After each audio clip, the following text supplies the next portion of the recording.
is a presentation of Fox Sports. We are the Force. We are Florida.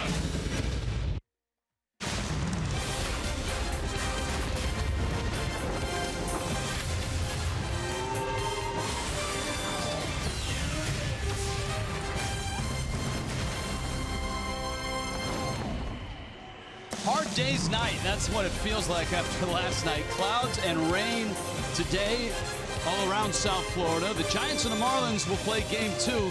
It seems like they played 2 last night. They played 14 innings. Now he picked that up this weekend. But that guy picked up 7 hits last night. Brandon Crawford was terrific. Tom Kohler will try to slow him down. It's Marlins and Giants. Hi, everybody. Rich Waltz along with Eduardo Perez. When you put that much into a ball game, and you get to that 14th inning, I know everybody wants to win or lose a game, but you really want to come out on top. How do the Marlins react to coming up on the short end last night? I think the Marlins will be okay. This is a team that is mentally strong. We saw them on this last road trip have a tough loss in Chicago and still bounce back in Colorado after a day off and get 2 out of 3 there. This is a team that I like to watch bounce back. I think Don Mattingly has the perfect guys. When you play 14 innings, especially in a high-scoring 14 innings, there's always some interesting numbers that pop out. Toyota brings you an inside look. It took 5 hours and 34 minutes. It's the longest game in this young ballpark. 42 players were used. 480 pitches were thrown. Yes, Madison Bumgarner was employed as a pinch hitter, but those are just some of the numbers from last night. They are, and you look at the team and you see what they have done throughout the season. Forget all those numbers. It was a long game. It was a short night. It was a long road trip, also with the rest coming in at 2:30. So even you were exhausted. But at the same time, we have to come back out here and do the job. And they know it. And what Martin Prado did yesterday, and that's the one I really have to focus on. He came out here, he balled, he played his heart out, and the young players take notice to that. That's why I love what the Marlins are doing. Prado's in there tonight. Let's do some pitching here. Tom Kohler, his last 3 starts, has been outstanding. The Giants haven't seen him for a few years. This is the night where you need Kohler to get deep.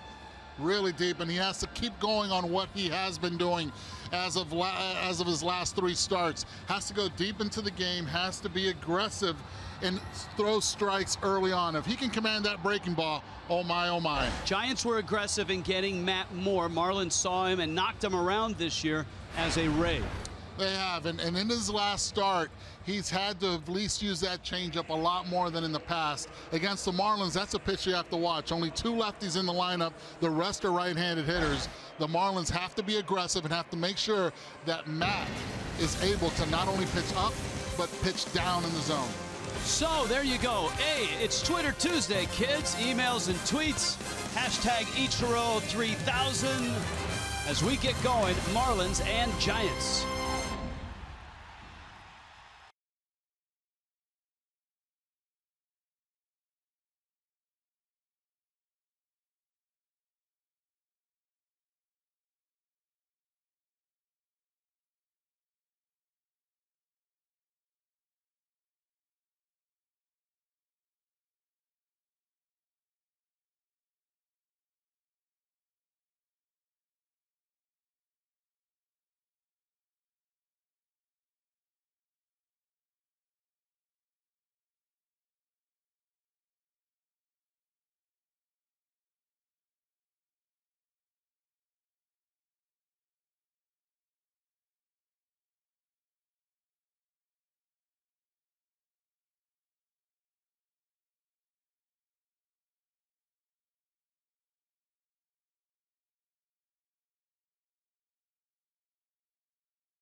Of Miami Marlins baseball.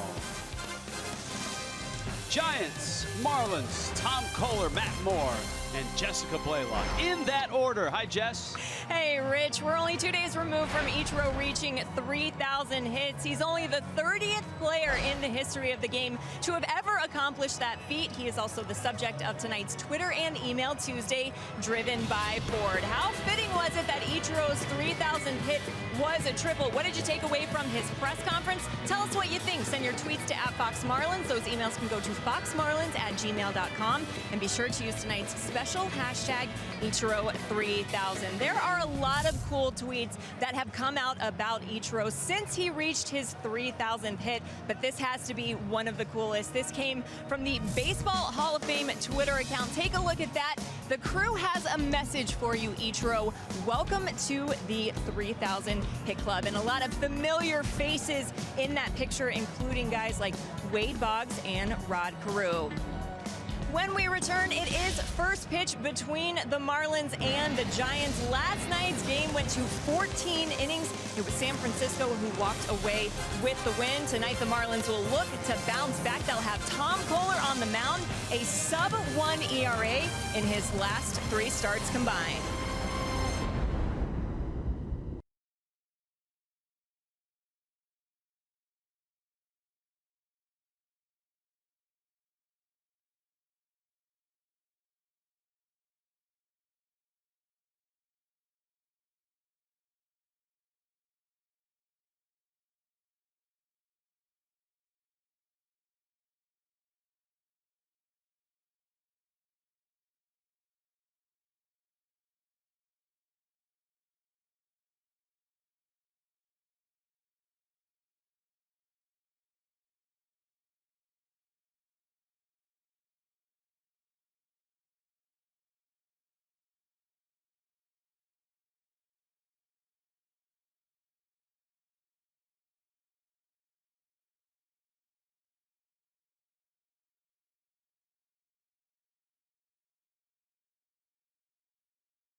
Brought to you by the all-new 2017 Chrysler Pacifica.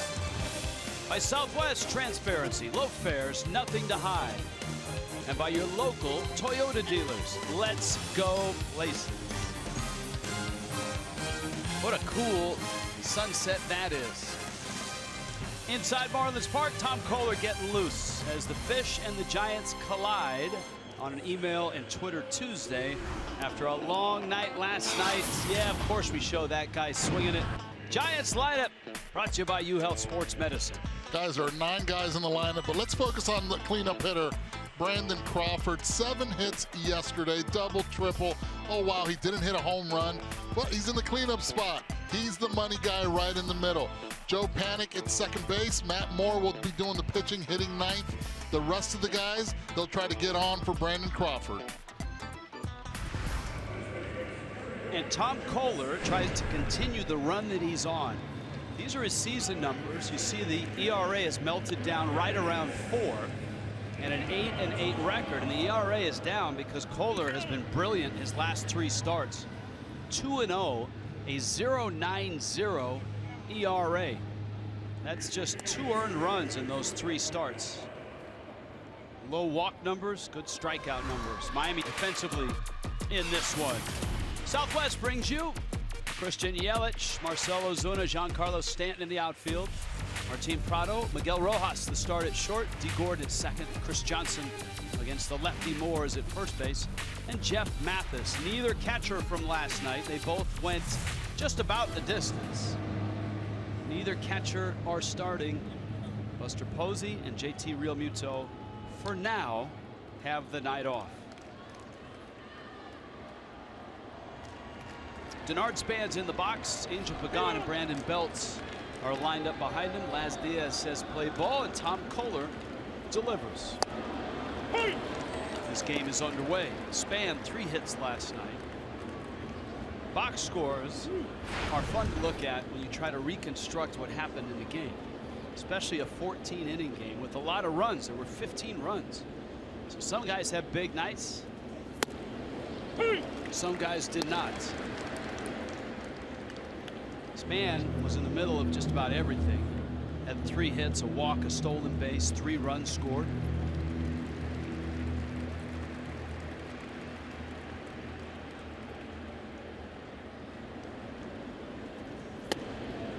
Fastball sails high.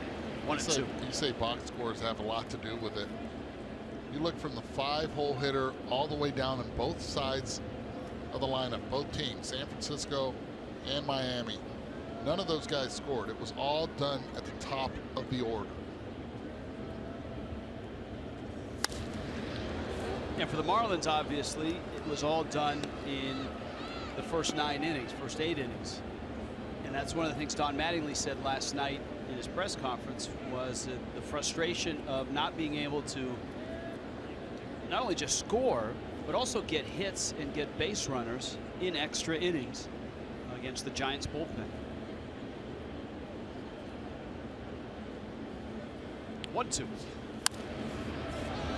This is something the Giants were pretty good at yesterday against Jose Fernandez, and that is fouling off pitches, driving up Jose's pitch count.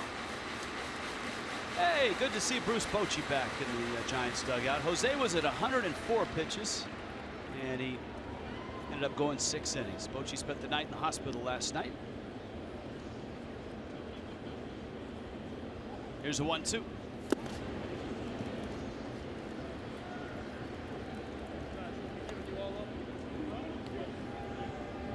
And the count even now on the Giants leadoff man. San Francisco looking for a spark. Eduardo Perez, 7-15 post All-Star break. That's the lowest mark in Major League Baseball, but you wouldn't know it from watching last night. Games like that are games that really turn it around for teams that have been struggling, like the San Francisco Giants, especially having their skipper yesterday at the hospital. They were able to stay focused and get the job done and come back from a 5-1 deficit. A lot of the credit's owed to their pitching staff, only allowing 2 walks in those 14 innings, when the Marlins allowed 11 walks in those 14. Little bouncer D. Gordon's way. And the game begins with a 4-3 in the scorebook. And here comes Angel Pagan. The remnants, or I guess the results, of the 14-inning loss for the Fish is that the Marlins saw the St. Louis Cardinals with an unbelievable comeback, down 4-0 in the 9th, come roaring back to win it against the Reds. Cardinals and Marlins, identical 59 and 53 records, tied for that number 2 wild card spot.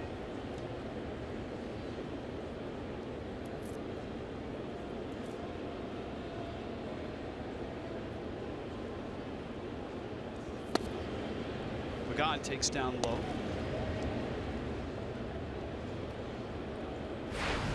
Couple hits last night for Pagan.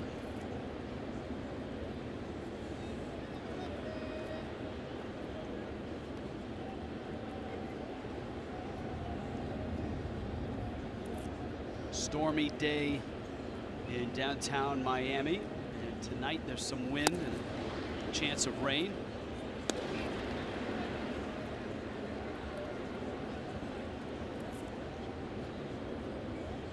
Different zone tonight than yesterday with Las Diaz behind the plate. And Kohler walks Angel Pagan. Well, Brandon Belt will be happy about that, and he comes to the plate here. He and Doug Eddings had beef last night on numerous pitches. Eddings kept giving Marlin pitchers the pitch just off the plate as a strike, especially against Belt, as he struck out 4 times. He stayed in the game, though, to his credit. Did not get ejected.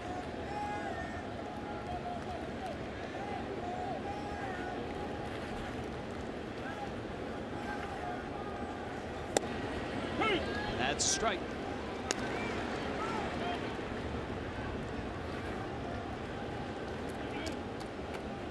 Belt, an all-star, really has blossomed as a offensive player.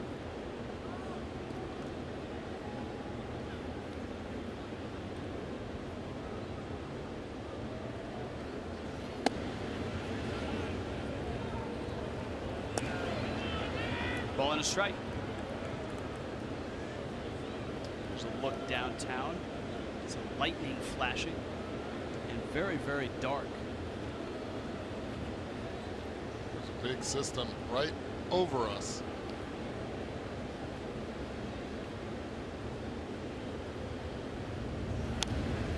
Eduardo Perez with his Doppler weather. Jim Cantore has nothing on me. That is a live shot right now.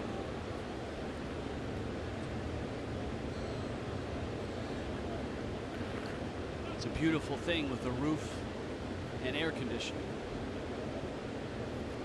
Belts, the count 1-2. Nacogdoches, Texas, home to Brandon Belt, home of Stephen F. Austin University. He played at Texas, also pitched at Texas. In order for Tom to be successful, this area right here, this pitch, is where he's going to have to be able to hit. Outside corner, a lot of lefties in the lineup. 7 to be exact, including Matt Moore. Pagan not running. Breaking ball in. Kohler down 3-2. Well, if you look at Kohler's last 3 starts, the thing that jumps out is the walks. Just 3 of them in 3 starts. And he had high walk totals for the first couple months of the season. A few tweaks in the delivery a couple weeks ago have really benefited Kohler.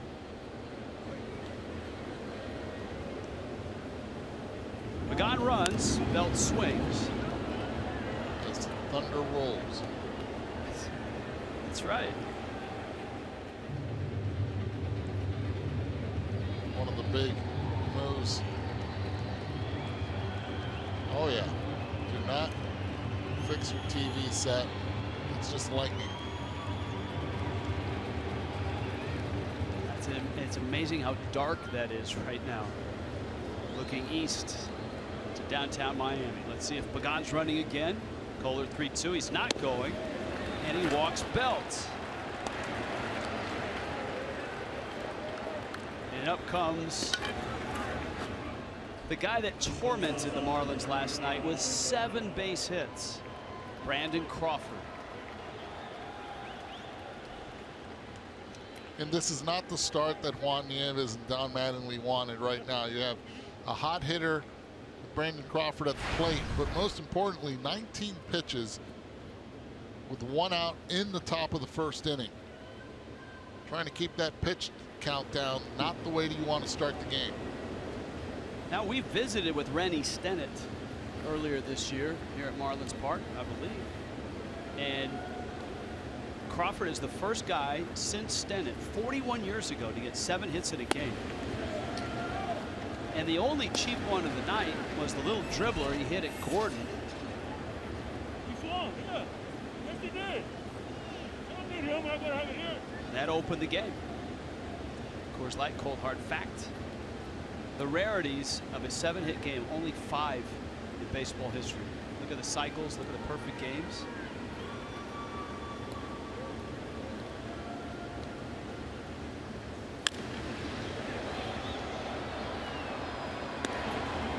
I saw after the first pitch, Brandon Crawford wondering if he swung or not. I think Last Diaz, after seeing him yesterday, said this guy's locked in. It doesn't matter how many strikes you have on.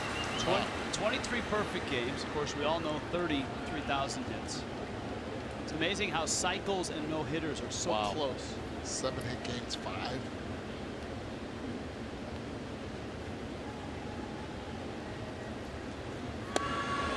Swing and a miss. And Kohler, big strikeout of Crawford.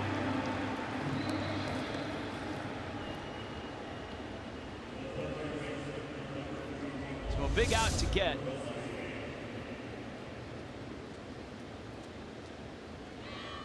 This is one of the reasons why he's been so successful as of late. Being able to throw that curveball, making it appear like it's right in the zone and then making it disappear from the hitter's eyes. Connor Gillespie pinch hit last night. He's at third. Eduardo Nunez was at third base for the Giants last night.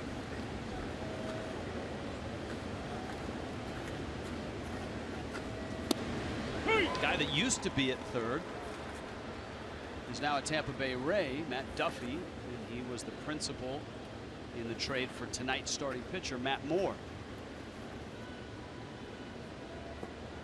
Talk about a surprise trade. Matt Duffy was surprised when he got traded. You have a lot of players expect to get traded because of their contracts. Matt Duffy's contract very beneficial to the Rays. They ended up picking him up. Mathis throws behind. Rojas picks it up. Pagan back in. That was a strike, and it's 0-2 to Gillespie.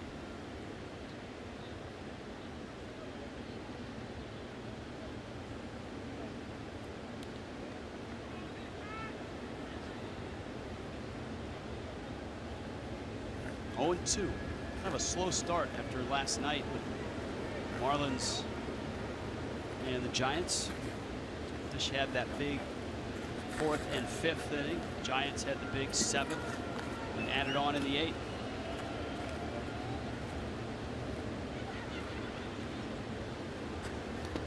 In the dirts, Johnny Cueto and Jose Fernandez both worked quickly. Both got off to pretty good starts in the first 3 innings. There's Jose. 6 innings, a run, and delivered the game to the pen with a 5-1 lead, but it didn't hold. There is Cueto. The Marlins got to him for 5 runs in 5 innings, including back-to-back homers for Prado and Yelich.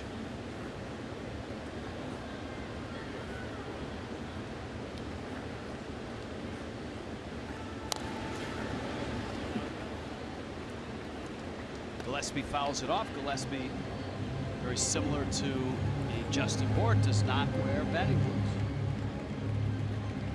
gloves. You see it more on left-handed hitters. I don't know why, than right-handed hitters.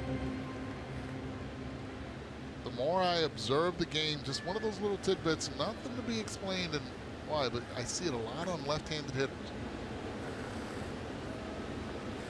Back in the 70s, you always used to see it just on the bottom hand, but not on the top hand. I always wore them.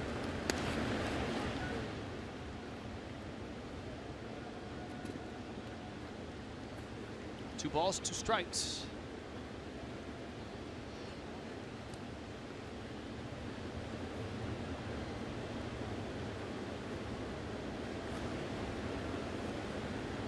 Got at second, Belt at first.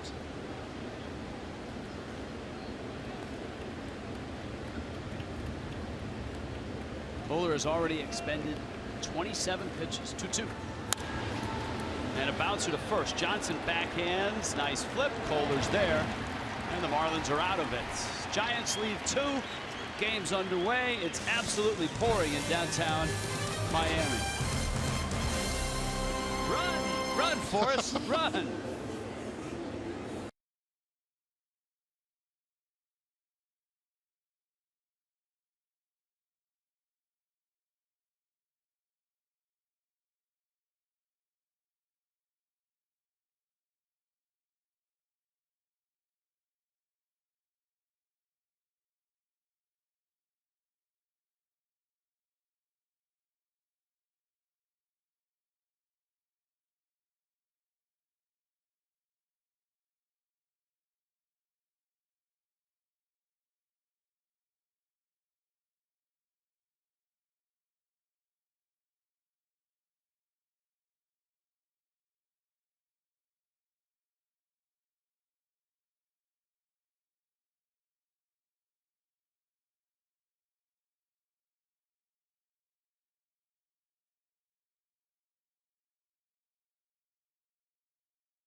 That's just outside the Clevelander. Nice and dry here, Marlins Park. Matt Moore finishing his warm-up tosses. Dee Gordon in the box. Chatting it up with Trevor Brown. Marlins have seen Moore before. In fact, they saw him this year with the Rays and had success against him. And no decision. Marlins won the game 7-6. Moore gave up 5 runs in 5 innings and 10 hits. This is in to Gordon.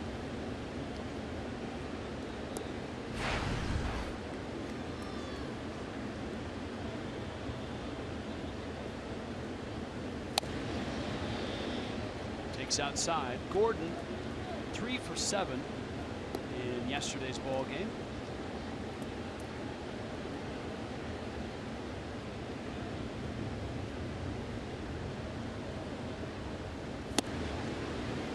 Pitches in. Numbers for Gordon have started to rise in terms of batting average and on base percentage. He's on base up to 329, and it will rise there with a leadoff walk.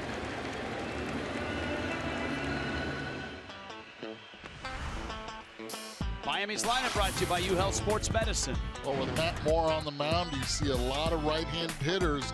2 lefties, one in Dee Gordon and the other one, Christian Yelich, hitting .327 on the season, 7-game hitting streak, average at .438 during those 7 games, 10 RBIs, showing a lot of thump in the 3 spot. He's protected by Giancarlo Stanton and the rest of the crew. Now Prado, and you get into a couple of hitters that had big nights last night, Prado and Yelich. Hey.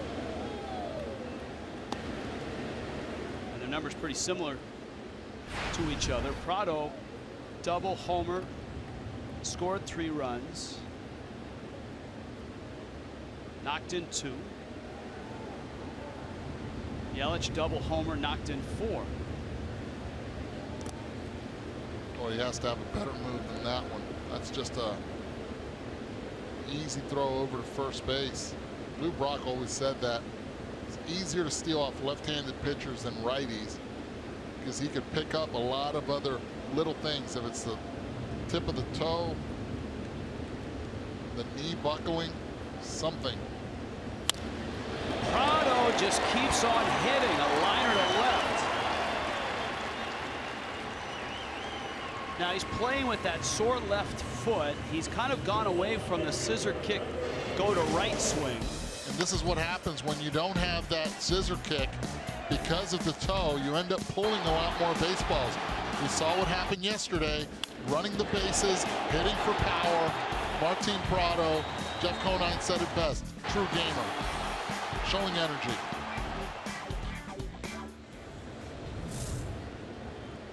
And so Prado now aboard. A walk to Gordon, single by Prado, and here is Yelich.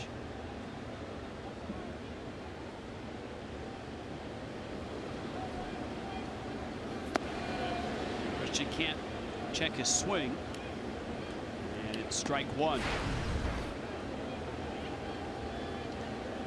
Every night, just pan down the list of league leaders in the National League, and Yelich's name pops up. He's 3rd in batting average coming into tonight. He's tied for 1st in doubles now.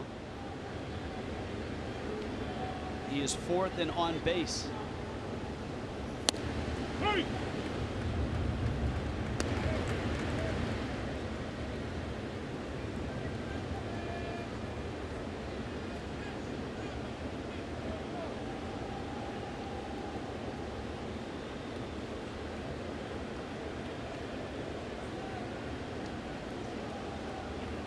Giants had 2 runners in their half, didn't score. Marlins have 2 runners here in the bottom of the 1st.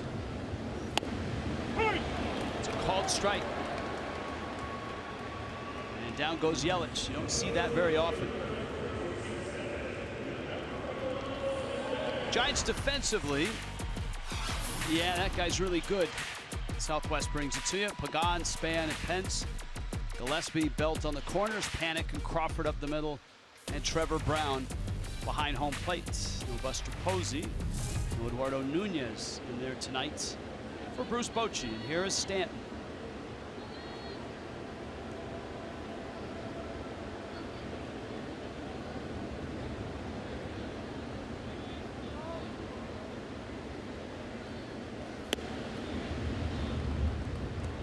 Certainly Moore is aware of Stanton and the things that he can do.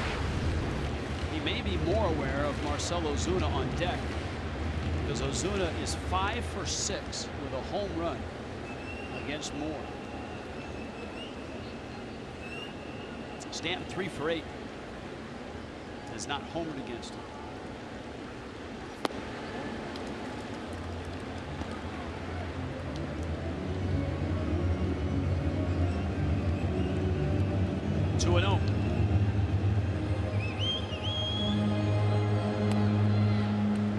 Watching, former Giant legends.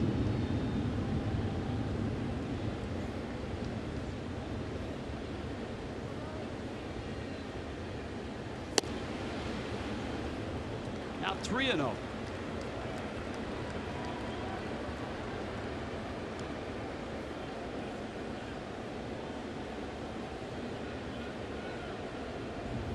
See if Stanton gets something to swing at. 3-0. Boy, he'll definitely have the green light. This is only the 13th pitch for Moore. Hey. That's a good take. Not where he was looking, probably zeroed in more middle in. Pitch down and away.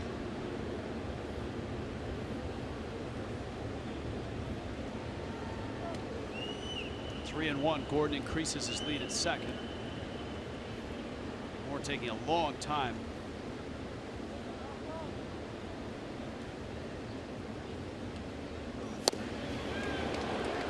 Stanton fires at a fastball, 93 miles an hour, and missed it. What the slide step again. Pitch right down the middle, challenging Giancarlo mano a mano. See if he challenges him again. Remember, Gordon's the lead runner, Prado the trail runner. Not running. Stanton busts his bat, drives it to left. It's deep. Pagan can't get it. It's off the wall. Here comes Gordon. Prado right behind him. And the Marlins get a run. Stanton has himself an RBI double.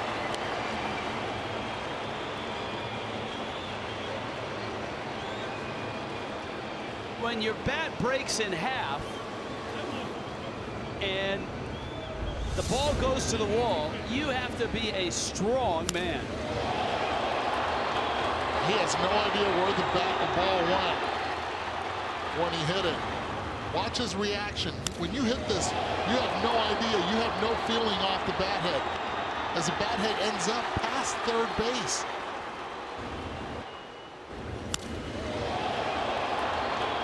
Give a lot of credit to Andrew Pagan in left field for even coming close to it, because as an outfielder, you see the broken bat, the sound, and the bat head coming out. You're thinking, run in, jam shot. No, this one was over his head. And now here's that matchup, Moore against Ozuna. It is the GMC big matchup. Double homer, 5 of 6. Giants infield up the middle is deep.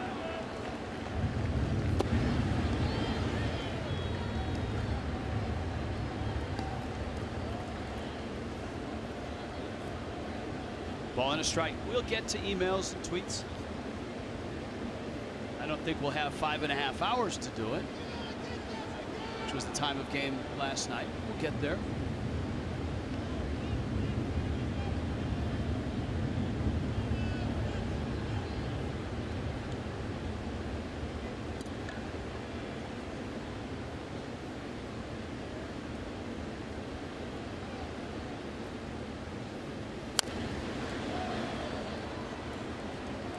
One and two. This a big sequence here as the Marlins try to add on in this inning. Moore obviously wants to get to 2 outs so that a ground ball won't score a run or a fly ball. Chris Johnson's on deck.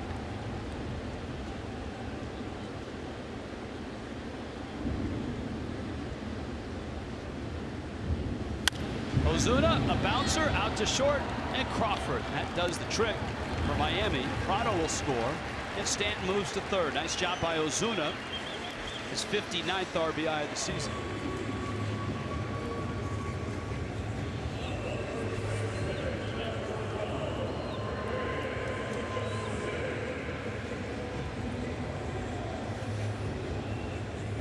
AutoNation brings you the scanner report on Matt Moore. Talk about being a military brat. This is one right here. Air Force brat at that. Fort Walton Beach, Okinawa, Moriarty, New Mexico. He's been there, done that. Traveled all around as we see a fastball on the inside park. Little taste of Miami. 2 games at Fish Park, and guess what? 1-0 with a 7.36 ERA when he was with the Fish, when he was with the Rays. And thanks to Dr. Andrews, he has been one of the clients, many clients. Dr. James Andrews had surgery on April 22nd, 2012. Bouncing back from the Tommy John surgery. And it is really thundering out there right now.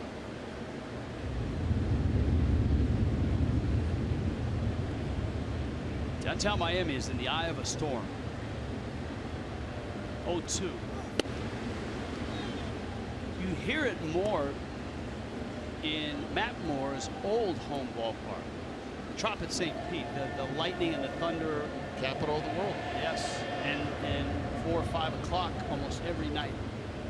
I remember playing there with the Rays 2 years. It was unbelievable from 4 to 6 p.m. during the summer. Wow. What's going on outside right now challenges that. We had a shot outside, and in that shot we saw a branch. You see it right there? You see the branch there? There it is. We are getting live lightning looks. 2-2. And Johnson swings and misses. Moore yells into his glove. We apologize for that. 2-0 Miami.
Béisbol es presentado en español vía SAP por West Kendall Toyota.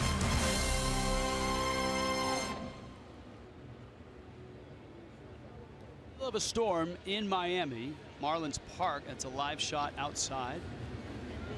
Thankfully, the roof is shut tight, so are the rolling windows. And the Marlins and the Giants have played a long first inning of right around 30 minutes to get through that one inning. Tom Kohler walked a couple. Matt Moore walked one, gave up 2 hits. The Marlins have the only 2 runs. Hunter Pence sporting that great shiner. Joe Panik, Trevor Brown to follow.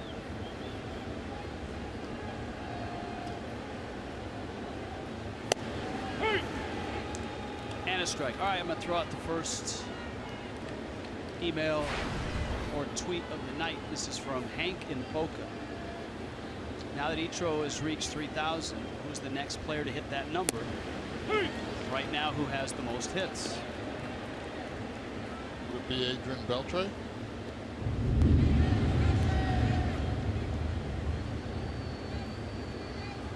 It would be.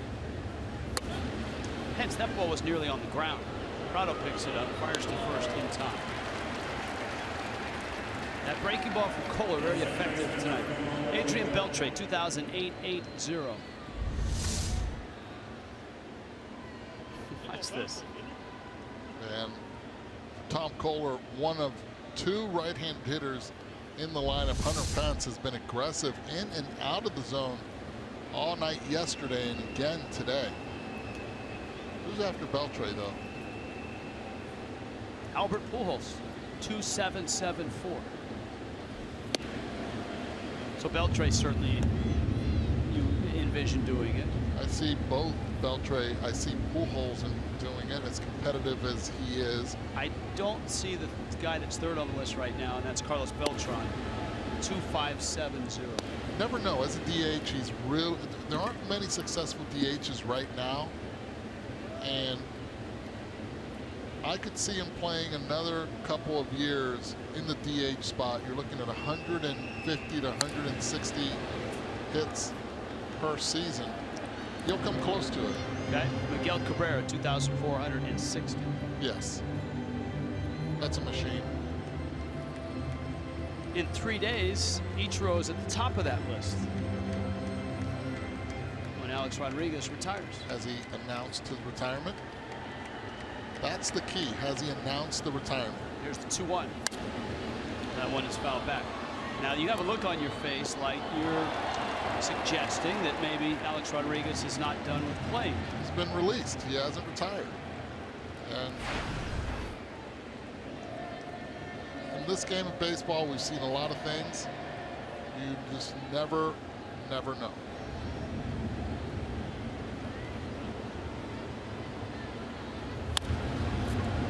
Panik to center.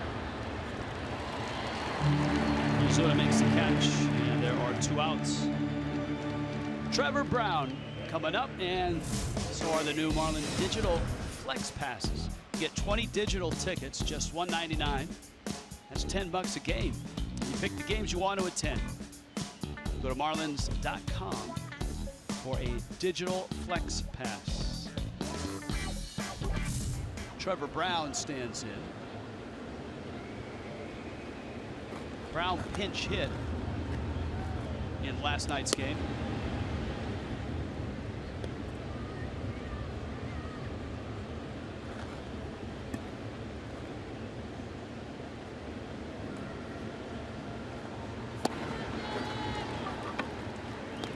Ball and a strike.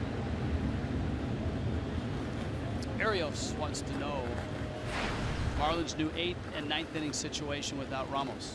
Is it Barraclough, then Rodney? Pretty much. I think you're right. If you missed it, the Marlins have been without A.J. Ramos the last 3 ball games. That finger that had been bothering him actually was broken. He was placed on the 15-day DL today, backdated to his last appearance. Pitch is down. As well, the Marlins option lefty Hunter Cervenka back to New Orleans and brought up Austin Bryce and Chris Narveson. Of course, Marlins fans know Narveson. He's a swing guy, long relief.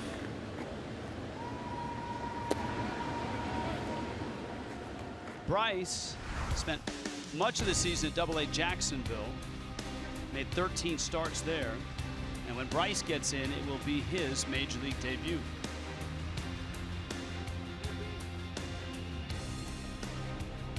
Bryce right-handed, of course, Narveson a lefty.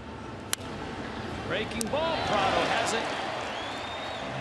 And Tom Kohler, after a couple walks, looks sharp. Miami's up 2-0.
Presented by the authority of the Marlins, may not be reproduced or retransmitted in any form, and the accounts and descriptions of this game may not be disseminated without the express written consent of the Miami Marlins.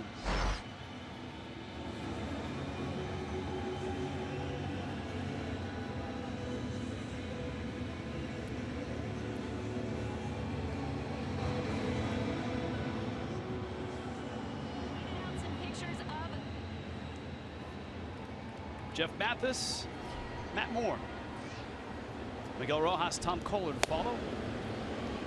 Fastball misses out. Mathis and Trevor Brown both giving the regular catchers an off day. It works out well for both teams because day game after night game, you're probably going to use 2 catchers in those 2 games. And so with the great workload last night, you expect Posey and Realmuto in the lineup tomorrow. Of course, you might see Posey. You never know. Posey's played some first base. Mathis to left. Gone. Has it.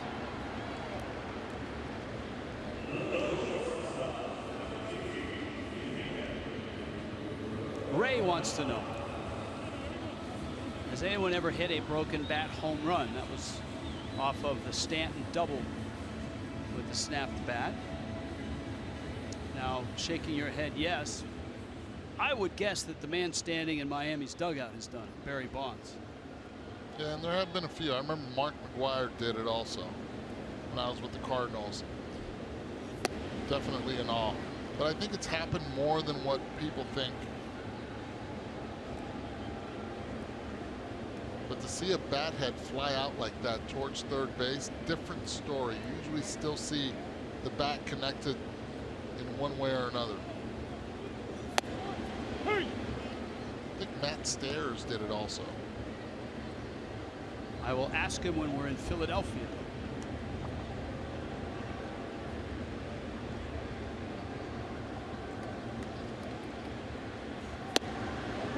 Rojas takes a strike. A lot of Justin Bour questions tonight. When will Justin Bour come back? Where will he hit when he comes back? Does he go behind Stanton to protect Ozuna? First step is getting him back. That high ankle sprain is a troublesome injury in any sport. Rojas swings and misses. It's easy for Bour to get at bats right now, whether batting practice or in rehab games in the minors. Running the bases and moving laterally at first base. Those are the last hurdles he needs to get over.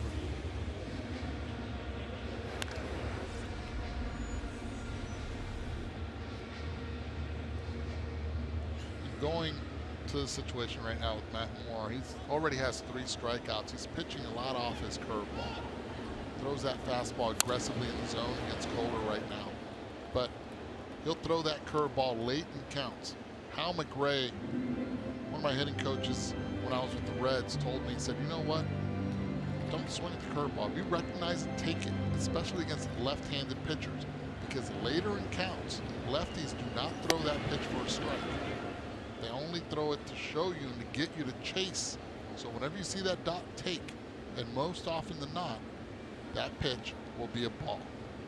I made my career against left-handed pitchers, and I made sure that's one pitch I tried to lay off.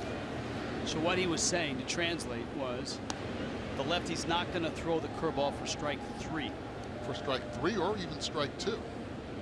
They'll throw it for strike 1, get me over. That's fine to show you that they can throw it. But after that, they won't throw it for strike 3. If you're at home, just keep note of it when you're seeing a lefty pitch.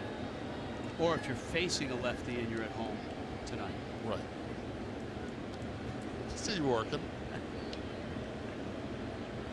I see how you're. Okay. Here's it's going to be that type of night. All right. I get it. Hey, we're all a little punchy. That one's in the seats. And it's 2. And this is going to be a fun night, folks. Marlins up 2-0 in the bottom of the second. A lot of Ichiro questions as well. Those should be fun. Yeah.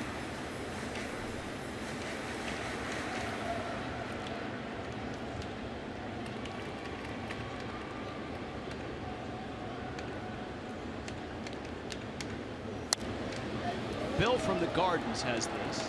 After the game, Ichiro, on the day he got 3,000, gave an interview. Questions were in English. He responded in Japanese, but he didn't wait for an interpretation before answering.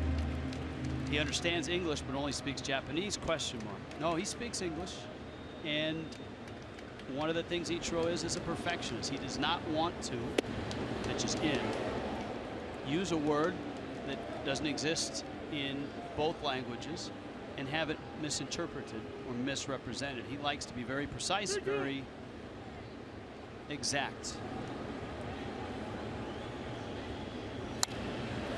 Sounds like the way he approaches the game also. Precise, exact.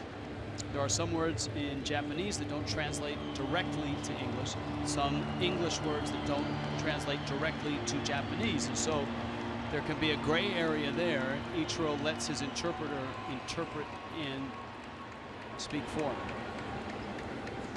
3-2. This is a great at bat for emails, by the way. Very good at bat and professional at bat right now by Tom Kohler, getting that pitch count up. 9 pitches, 40 pitches already on the night for Matt Moore. Going back to Ichiro, it's easier for him to speak Spanish also. Yes. Japanese, a lot more similar to Spanish than it is to English.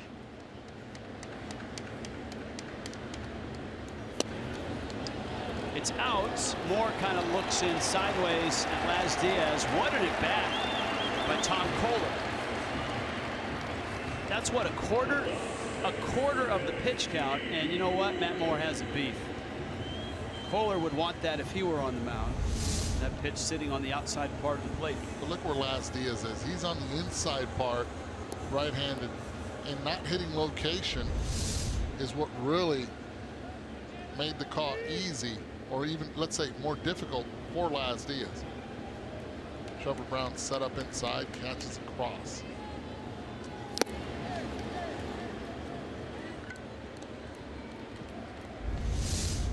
Watch Tom Kohler's face. Very nicely done. Nice, very nicely done by Kohler. He didn't quite turn to go to the dugout. No. As he started to turn, he just tossed his bat. Didn't hear strike 3. Good time right now to get picked off. Get D. Gordon to start the next inning. 0-2 count on D. Just start going. get him his strikes back. Fastball in. It's 1-2. Gordon walked back in the first. Prado single. RBI double by Giancarlo Stanton. Off the wall and left after his bat broke in half. And most of it ended up out near third base. Marcell Ozuna knocked in the second run with a ground ball out. Greetings from Belgium. I don't know if I should read this Twitter handle, but it's Inmate 101. Do it. Well, that was the Twitter handle. Apparently in Belgium. I don't know if it's a Belgian prison or. No, it must be a club or something. I think so. A baseball club. Breaking ball strike. D. Gordon strikes out. Miami leads at 2-0.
Nothing Fish. We go to the top of the third. You see Don Mattingly. Baseball is a game of recovery, and as he told me today, it's important to have amnesia too. We don't have time. You know, there's just no time for feeling bad, and you're in a pennant race, and every game counts, and it's sure not going to help us today to worry about yesterday. The Marlins blew that 5-1 lead in the seventh inning, wound up getting the ball game tied after losing a lead again, but 5.5 hours later lost it, the longest game ever at Marlins Park. But you got to forget about that. I asked Martin Prado about the game. He said, I don't remember the game last night. Worried about today, guys. Yeah, it's I'll tell you what, one of the things that this 2016 Marlins team has been is very resilient. And a great example was that Wednesday game at Wrigley Field. That really stung, and it felt like a good kick in the teeth, so to speak, or the shins. You pick the place. And the response was go into Colorado, face the hottest team in baseball in the Rockies, and take 2 of 3.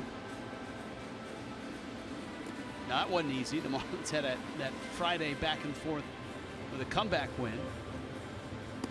Still, they sit at 59 and 53. The Cardinals and the Mets. Of course, the Dodgers right on top, and the Giants would like to keep the Dodgers off of their necks in the West. Kohler to Matt Moore, a fastball that misses out. It's still a 1-game Giant lead. Dodgers have won 3 straight. Hey! Denard Span, Angel Pagan will follow. Emails and tweets.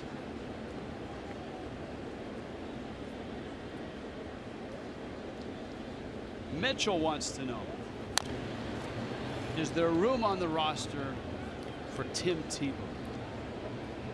You know that was coming, right? I mean, you knew. Room on what roster? On the Marlins roster for Tim Tebow. No. No. It's a process. This is what all these men have been doing their entire life, is playing the game of baseball. And as much as he's been working out and getting ready and just trying to get his timing done, nothing replaces playing the game, and he'll have to do it on a daily basis if he wants to do that. Last time he played, he was in high school, he was a junior. He raked now. He could hit. But it's been a long time. It's a faster game when you get between those lines. Get over there. 2 hops for Johnson. Do you think there was a collective roll of the eyes and snicker in all 30 major league clubhouses when they saw, because all the media are just running with this. Tim Tebow wants to play baseball. Tim Tebow's getting major league tryouts. Tim Tebow was a great player in high school 12 years ago or whenever it was. Media is definitely running with it. Right. I'll see you tomorrow morning too, at 7:40 in the morning. You are going to be on Good Morning America tomorrow talking about Tim Tebow. Thank you. Doesn't even let me sleep. Here's Pagan. But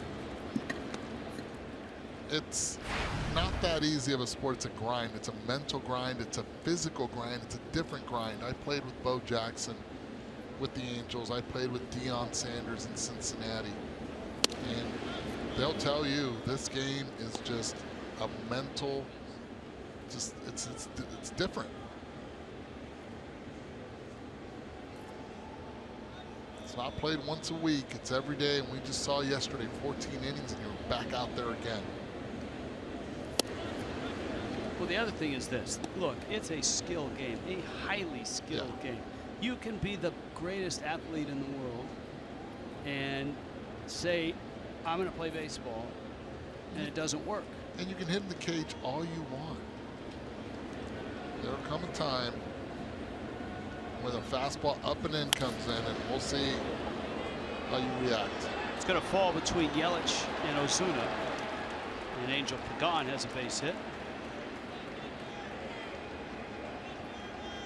And that brings up Brandon Belt.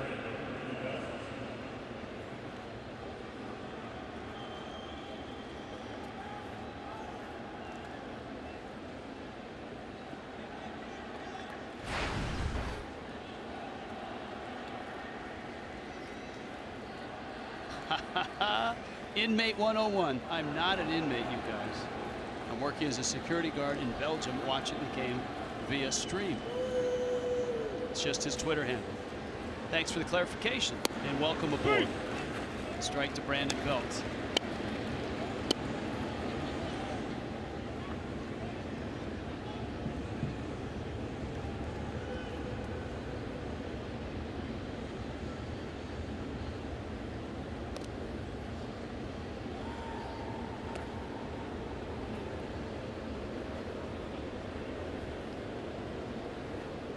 Is that Jake from State Farm? No. Oh, he's tweeting one. Last game before school is back. Hope they can win. That's the Marlins. Really, Jake? Is he wearing khakis? That's what I want to know. Usually he's on a lot later than that, like at 3 in the morning. There we go. Sure he is. A 1 pitch. It's down low. David wants to know, what was the was it Best in Show, the Fred Willard character that turned and said, how much do you think I could bench press? Is that it? Or is that an Anchorman line? Anyways, I think it is. David wanted to know, can Rich beat D. Gordon in a race to first if D was running backwards? You guys would be surprised what an athlete Rich is. Oh, stop it. To right, Stanton is there. Thankfully, the third out. Saved by the bell. That's right. Saved by the belt, actually.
What gave that away?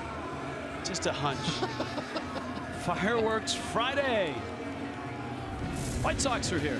Fireworks, much like the thunder and lightning we've seen all night outside of Marlins Park. It's the White Sox, 7-10. The Budweiser Burger and Beer package, just $25. Any fireworks spectacular after the game, Marlins.com for tickets. Martin Prado. Christian Yelich, Giancarlo Stanton. Fastball strike. And it's 0-1.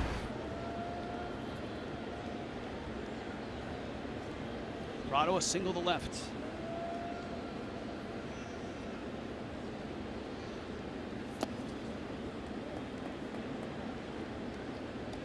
What's most impressive about Prado is that in the last, 48 hours, we've seen two very distinctive batting styles. Very different, and Prado using both with success. Remember the game where he busted up his foot, banged one off of it. He had 3 hits, and he had that decidedly, I'm going to right field swing with that back foot sliding back. Left foot hurt. Last night, he was in pull mode. We talk, biggest cliche is it's a game of adjustments, and he has adjusted well. Scouting report says one thing, and he's doing the complete opposite. That one ends up in Crawford's glove. That's first out here in the 3rd inning. Here comes Christian Yelich. Miami's chances in the wild card. A few fans want to know Dan is one of those. That's an Eduardo Perez question. What are the chances of the Marlins getting a wild card spot, whether it's the 2nd or the 1st? Well, the key is focus on the teams that are ahead of you, not looking back at the teams that are behind you. You just want to continue to play good baseball and stay healthy. It all depends on the pitching. The pitching has to go deeper and take the pressure off the bullpen. The Marlins made some really key moves to better the bullpen, but at the end of the day, starting pitcher is going to be the key factor. And I like their chances.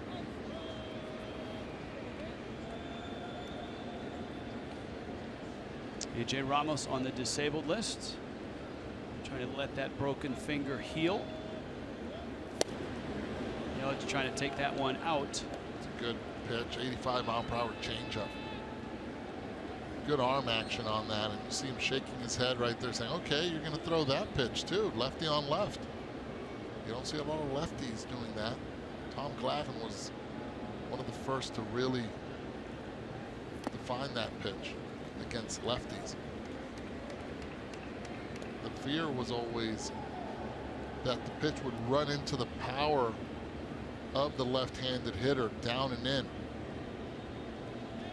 You want to stay away from that.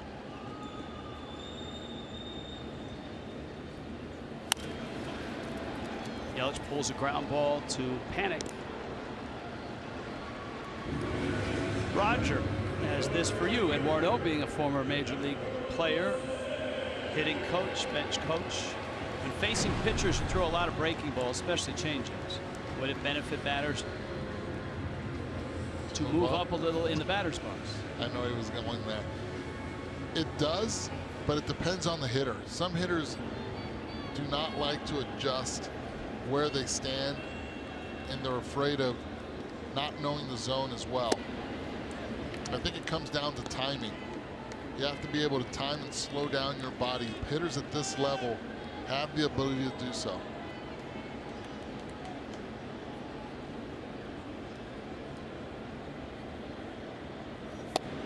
You watch catchers, they'll always be looking at the feet, the placement of the hitter, see if they move and they adjust, and they'll try to pitch according to where you stand, and they know where you stand usually. They do their homework also. So that would be tipping what you're doing.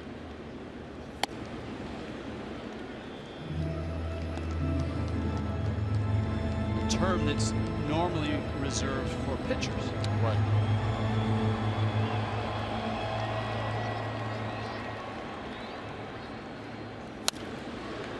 to struggle against Jamie Moyer through a lot of change-ups.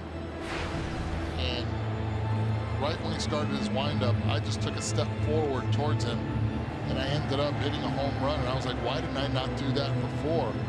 And the next day when he looked at video, he's yelling at me while I'm at the plate. It was the funniest thing ever. And people that know Jamie Moyer, true gamer. Stand a 2-out walk, and that brings Ozuna to the plate. He would yell, next time you move up, I'll throw it at your neck.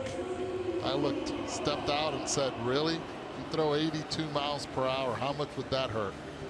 So it was funny going back and forth, the bantering between veteran players is the beauty of the game. Did he hit you in the neck? If it did, nope, not at all. I didn't face him. Actually, a couple weeks later, I got traded to Seattle, and I was a teammate of his. Well, that solved that. Ozuna takes a strike. Sort of like Matt Moore with Joe Panik at second base. Matt Moore earlier in the season hit Panik in the head, caused a concussion. He was out for a month and a half.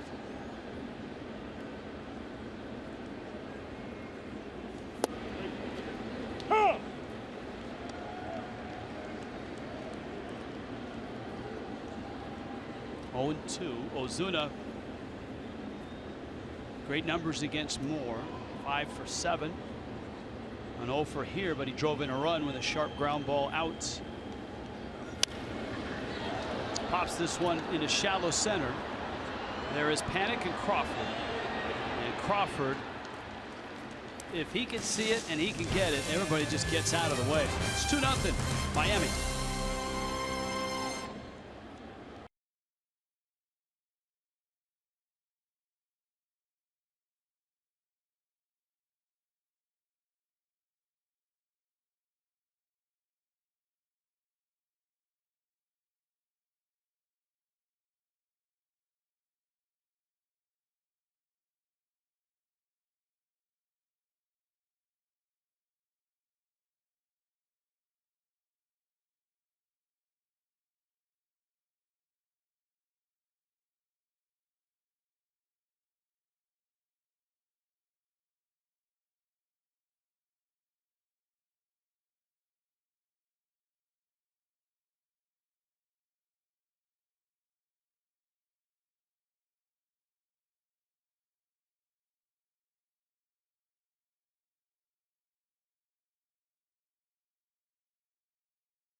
Dozen Ichiro items in it. Now they're going to be adding a few more pieces to their collection. Ichiro announced yesterday that he is donating his batting gloves, his cleats, even his jersey from Sunday's game to Cooperstown. A couple more pieces of history from that day. How about the ball that he hit and the base that he ended up on? Major League Baseball tweeted out pictures of those two items, including that hashtag Ichiro3000. That is the theme of tonight's Twitter and Email Tuesday, driven by Ford. Keep those tweets and emails coming. Tweets can go to @FoxMarlins. Your emails can go to foxmarlins@gmail.com. And don't forget to use the hashtag Ichiro3000.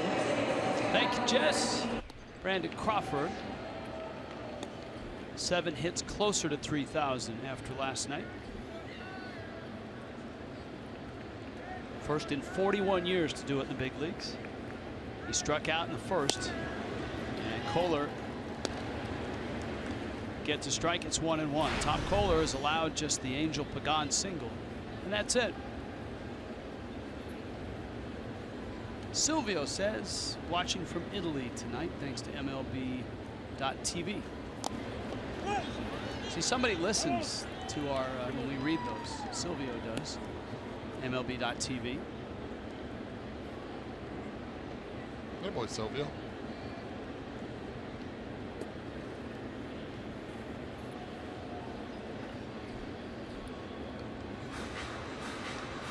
Liz has a beef.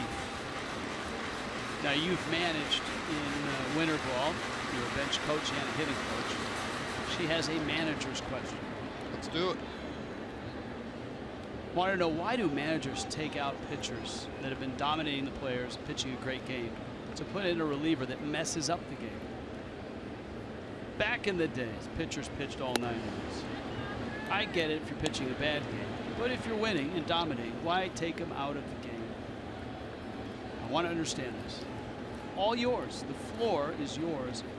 Explain why Bruce Bochy and Don Mattingly do what they do. And the other 28 managers in the league and all the guys in the minor leagues. And it comes down to the science of the game and all the information that all the organizations have on the health of the players. There's a lot of time, effort, money invested in those players wearing the uniform, and you want to be able to take care of them as much as you can. And at the end of the day, there is a pitch count that we refer to and high leverage innings that we refer to during the game, and it's their job to make sure that the investment is kept as productive as possible in uniform. In the past, you used to see pitchers go 120-some pitches. It was a different era back then. Not a lot of velocity. Has been throwing a lot more stress now with pitchers than before. Gillespie rips it into right for a hit. A 1-out single for Connor Gillespie.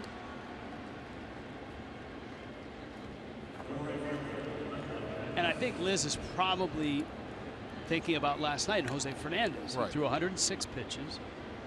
And it's an example of a guy coming off Tommy John surgery. That's replacing a ligament in the pitcher's elbow. Especially guys coming from surgery, you're right.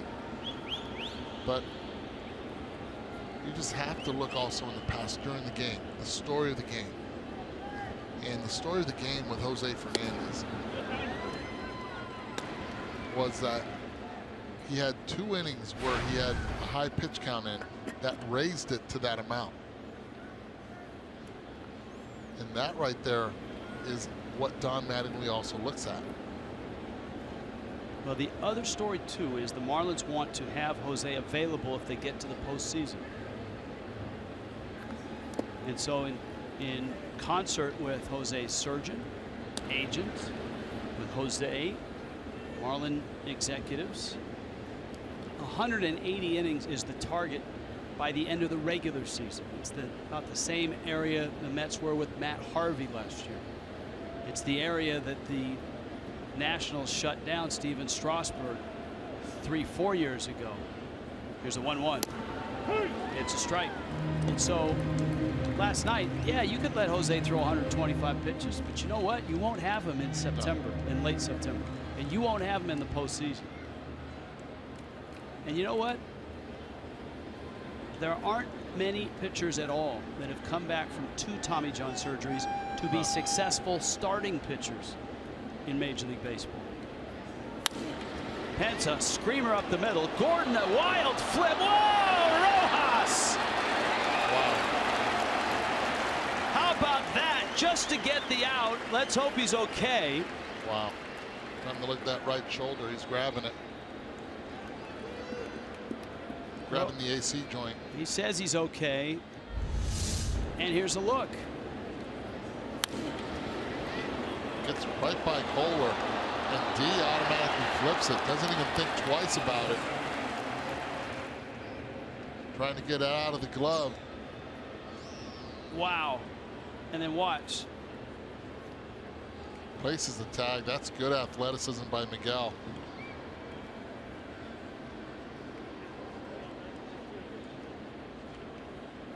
And a good segue as no one panics, and who's hitting? Joe Panic. Here is Joe Panik, who's flied to center. Bent on a spectacular fielder's choice.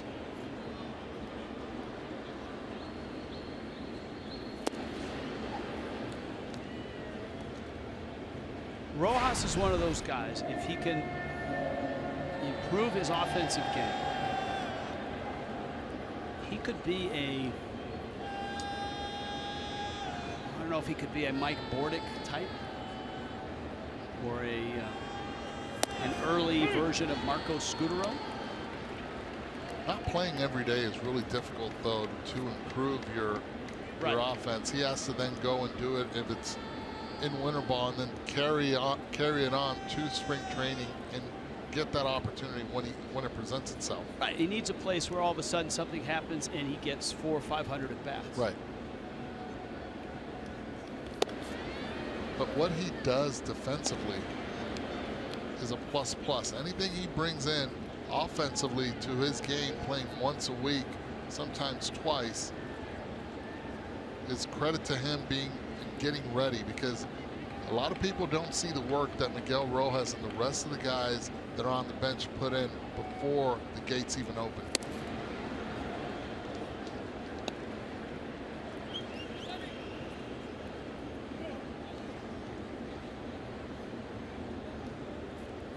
Colin wants to know, do you think Mattingly will let Tom Koehler go a little deeper because of last night in terms of pitch count? That's a good follow-up question. I think the moves that were made today, the roster moves, bringing in Narveson and Bryce, tell you that also they will take care of Tom Koehler, depending on the pitch count and how many high-stress innings. The first inning already threw 27 pitches. So that's one high-stress inning. He ends up getting another one. It'll definitely shorten up his outing. Mattingly trying to get at least 7 out of him.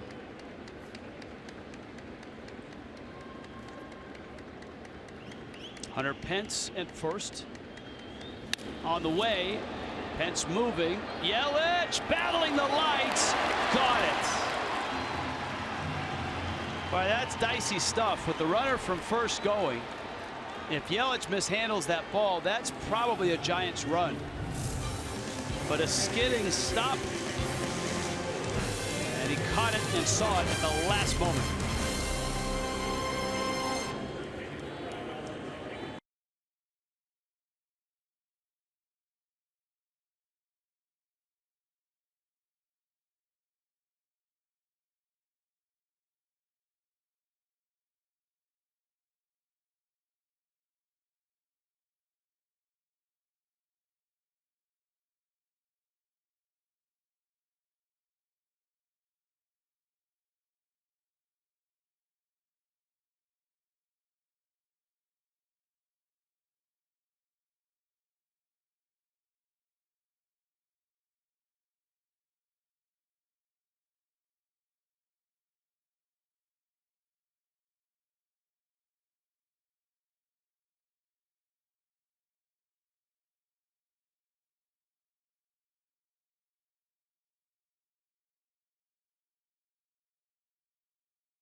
Last night in a game in which 15 runs were scored. There would have been a few more had the Giants and the Marlins not made some superlative plays.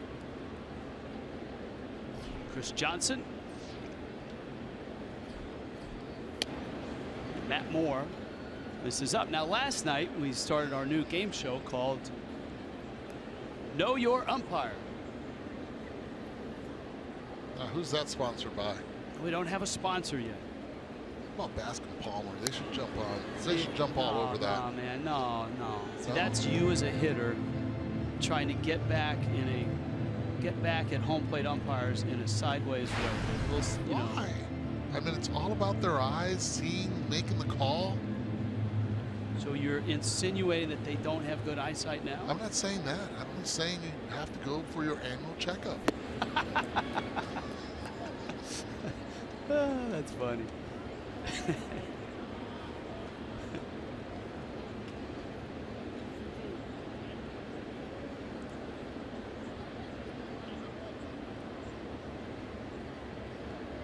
Two. All right, so tonight I want to play, not Know Your Umpire, we'll play that later, but I want to play Know Your Security Guard. And last night, remember when the Marlins had nobody in their bullpen and we showed a shot of the bullpen and the only guy down there was the security guard? Right? And we were wondering whether he could pitch or not, right? Don't tell me you went out there. I went out there and I talked to Joe Cole. That is Joe. And you know what? Not only can he pitch, he is in the North Carolina Amateur Softball Hall of Fame. Is he really? As a fast pitch softball pitcher, a lefty. We need a submariner. I know. A lefty at that. I know. And you know what? After talking to him, I think if the Marlins needed an inning or so, I think Joe's the guy. He's been working security for the Marlins for many years. Not a good move to first base, though, right? Well, if he doesn't allow any runners, no problem. I'm all in. All right. Joe Cole out of Raleigh, North Carolina. As you saw the shot, how many guys there are in the Marlins pen right now. I mean, there literally was nobody there last night before Andrew Cashner arrived and he started to warm up. But Joe was still at his post.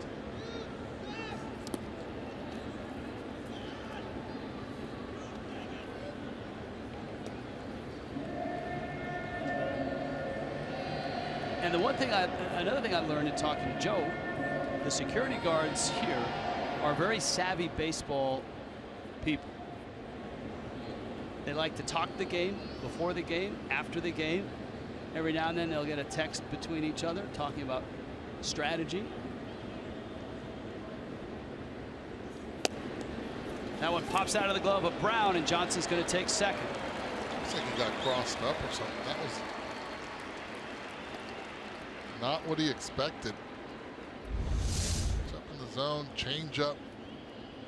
Suddenly just assumed the ball would be a little higher, but way to pay attention, Chris Johnson at first base being able to take second on a pass ball.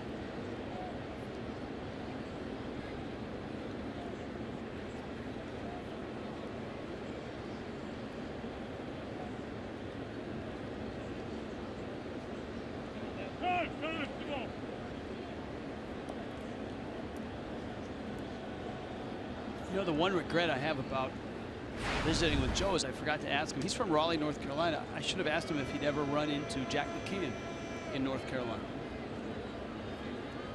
Swallow the cigar. The 2-1. And it's into Mathis, counts 3-1. My favorite little-known fact about Jack McKeon, Which is? he was an ACC basketball official and was actually asked to work in the NBA. Really? Yes. I did not know that. Yes. Jack was asked to work in the NBA, used to referee ACC basketball. Mathis to left, brings Pagan towards the line. He makes the catch. But Jack wanted to manage the big league, so he figured if he did that, that would be his calling. He stuck with baseball. South Florida Honda dealers tomorrow, 11:30 a.m. Craig Minervini, Jeff Conine. It's breakfast. Do you think Craig will bring donuts tomorrow to the set? It's a Game 3 preview. David Phelps, Jeff Smarja. Yesterday I was all over Craig for the shirt, the yellow shirt he had, but he has a nice tie on tonight.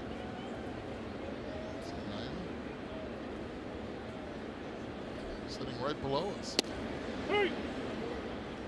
He does have a nice tie on. He does. Very nice blue tie.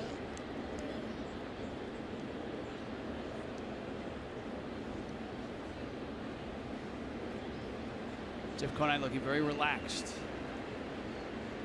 That was a rough night on the post-game crew last night because ninth inning on, they're on the post-game set. Get his back turned to the game too, just paying attention to the monitor. Rojas takes in, and it's a ball and a strike. Marlins trying to pick up a run here against Matt Moore. See the box score. Stanton's RBI double in the middle. Prado has another hit. But those are the only two. 1 and 2. So Miguel Rojas.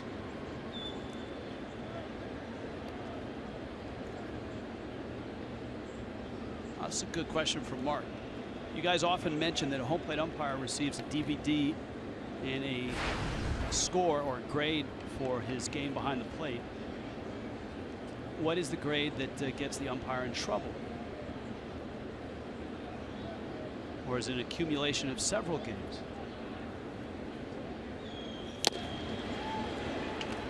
I don't think it's much as a grade or that it'll get him in trouble. It's just for that umpire to be aware of the calls that he's making throughout the game and throughout the season. And the grade, so to speak, is on called strikes. The last time I checked, I think it's 95 to 96% is a very good game. 95 to 96% of called strikes. If they're in, that's a very good game. Because there's a lot of pitches that are inches off the plate. I mean, balls are moving 95 miles an hour. They're cutting, they're sinking, they're sliding. Game's getting faster and faster. Without question. And so if you can come in at 95, 96, especially on with all the borderline calls, that's a good night.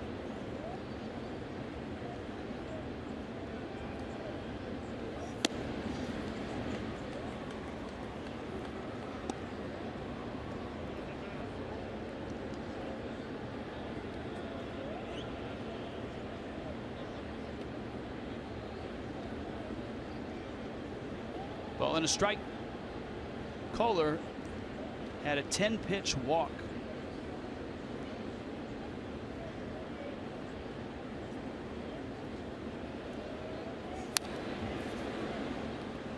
So Tom Kohler has seen 13 of Matt Moore's 82 pitches.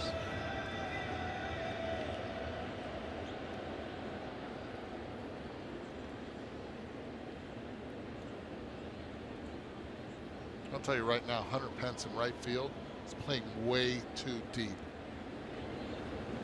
against Tom Kohler. Base hit, easy score. Laz Diaz said he went. Kohler is out. Moore escapes. And this ball game is headed to the 5th. It's 2-0 Miami.